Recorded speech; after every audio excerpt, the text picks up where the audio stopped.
Hello friend, नमस्कार। कैसे आप सब। ये केमिस्ट्री का टॉप 40 क्वेश्चन मैं आप लोग को बताने जा रहा हूँ। ये पार्ट 2 है। इससे पहले भी आपको मैं टॉप 40 क्वेश्चन बता चुका हूँ। ये आपको group D, NTPC, SSC, navy, army, DRDO और बहुत सारे कम्पिटिटिव एग्ज़ाम के लिए इम्पोर्टेंट है। तो चलते हैं। आज के 40 क्वेश्चन तो मैं पहले बता चुका हूँ। अगला 41 नंबर से स्टार्ट करते हैं। पार्ट 2 है। तो 41 नंबर, जस्ता के अयस्क क्या हैं या कौन है? तो जिंक ब्लेड। अगला क्वेश्चन है, एल्यूमिना का विद्युत अपघटन करने पर एनोड पर कौन सी गैस जमा होती है? तो आंसर है ऑक्सीजन गैस। इस्पात में कितना प्रतिशत कार्बन है? तो 2%। कौन सी धातु है जो अधिक ताप पर भी ऑक्सीजन से विक्रिया नहीं करती है? सोना। कौन सा धातु जल में डालने पर तैरने लगता है? तो कैल्शियम। एक धातु के टुकड़े से पतले तार खींचे जा सकते हैं। यह धातु के किस गुणधर्म के लिए उत्तरदायी है? तो तन्यता। इनमें से कौन सी अधातु चमकीला है? अधातु। तो ब्रोमीन।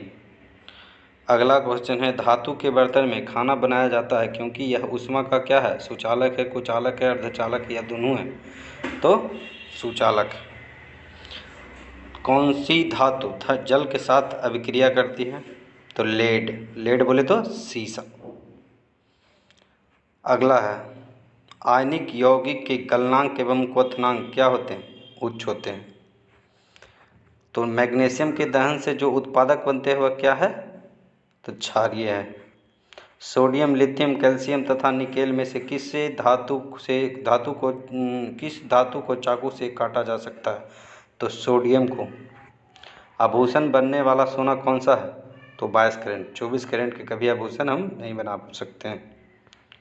ऐसे तो 16 कैरेट है, जैसे 16 कैरेट का आभूषण जो बना देता है वो गलत है, और जो 23 कैरेट लिखा हुआ रहता है वो भी गलत है।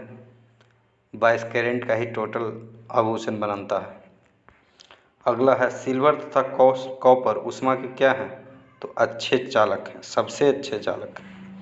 इनमें से कौन सी धातु द्रव अवस्था में पाई जाती है? तो मरकरी। इनमें से किस धातु को केरोसिन में डुबाकर रखते हैं? सोडियम। निम्न में से कौन सा अधातु पानी में डुबाकर रखी जाती है? श्वेत फास्फोरस। निम्न में से कौन सी धातु तार के रूप में उपलब्ध है? कॉपर। भूपर्पटी में स्वतंत्र अवस्था में पाई जाने वाली अधातुएं निम्न में से कौन है? तो एजे।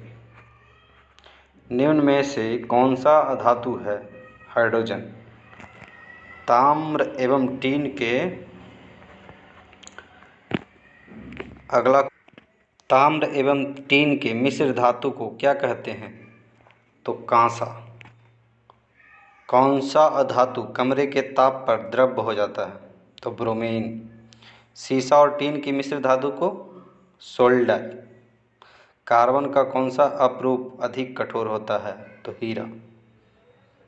कॉपर को वायु में जलाने पर कौन सा यौगिक बनता है? तो कॉपर ऑक्साइड। सिलिका क्या है? तो उपधातु है। धातुओं को पीटकर पत्थर बनाना आसान है। यह धातु के किस गुणधर्म को बतलाता है? आघात वर्ध्यता। अगर किसी मिश्र धातु में एक धातु पारद है तो इसे क्या कहते हैं? अमलगम। अगला क्वेश्चन है, लोहे पर भाप की अभिक्रिया से कौन सा गैस उत्पन्न होता है? तो हाइड्रोजन गैस। निम्न में से कौन सा गुण कार्बनिक यौगिकों में प्रायः नहीं होता है? तो जल में विलेयता। निम्न में कौन विद्युत का सुचालक है? ग्रेफाइट। अगला क्वेश्चन है, निम्न में कौन कार्बन के अपरूप हैं? तो हीरा भी है, फुलेरिन भी है, ग्रेफाइट भी है। तो ऑप्शन है डी, मतलब सभी तीनों। निम्न में कौन एल्कोहल पेय के लिए उपयुक्त है, मैंने पीने के लिए उपयुक्त है? तो एथेनॉल। कार्बन क्या है? धातु है, अधातु है, उपधातु है, क्या है? तो अधातु है। क्लोरोफार्म का क्वथनांक कितना होता है? 334 के।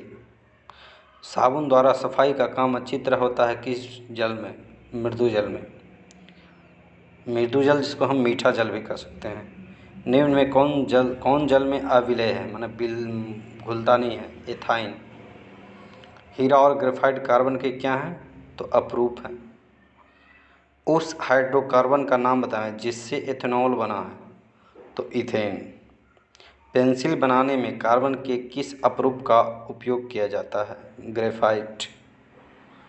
आज के लिए इतना ही। आपको मैं टोटल 80 क्वेश्चन बता चुका हूँ। और हमारे इस यूट्यूब चैनल को IQ+ एजुकेशन को सब्सक्राइब कीजिए और घंटी के बेल आइकन को दबाना ना भूलें। और हमारे इस वीडियो को लाइक कीजिए, शेयर कीजिए और सब्सक्राइब कीजिए। और हमारे चैनल को भी सब्सक्राइब कीजिए। सो आज के लिए इतना ही। Thank you.